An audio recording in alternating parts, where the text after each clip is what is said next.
politicians make pre-poll promises, but a lot of them end up becoming just that, promises. Let's take a look at the promises made by the three big players in Pakistan. Starting with the incumbent PMLN, the party is in trouble with the lack of a powerful leader and the conviction of the former Prime Minister.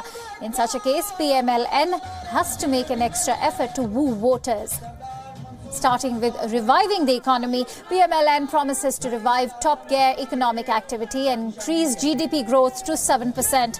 Nawaz Sharif's party intends to increase tax to GDP ratio from 13 to 16% and develop socio-economic zones to boost industrial development. The second most important aspect of PMLN's manifesto is the improvements to the healthcare system. The party plans to expand Nawaz Sharif's national health program by enhancing 20% annual healthcare expenditure. Shahbaz Sharif also promised to implement a malnutrition reduction program if voted back to power.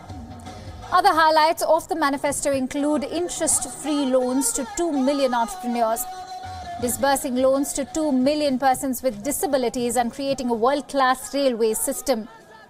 In terms of ties with India, PMLN claim that they will work towards reducing tensions with India on an equal and strictly reciprocal basis. Pakistan People's Party was the first to unveil its manifesto. Bilawal Bhutto Zardari is looking to take forward his mother Benazir Bhutto's legacy. PPP remains the most progressive of them all, and the manifesto speaks about issues regarding the rights of women. From bringing in a legislation to ensure access to basic health to introducing a mother and child support scheme, PPP also promises issuance of free-of-cost family health card along with health cards for differently abled persons.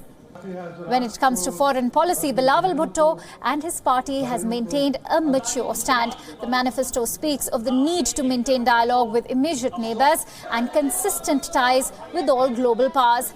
PPP promises to find an effective solution to regional issues.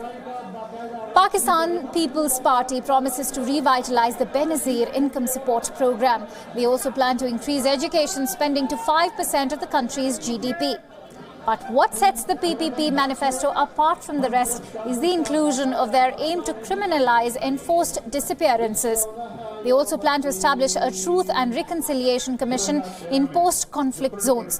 This step will assist in ascertaining the mistakes of history and rectify from making similar ones in future.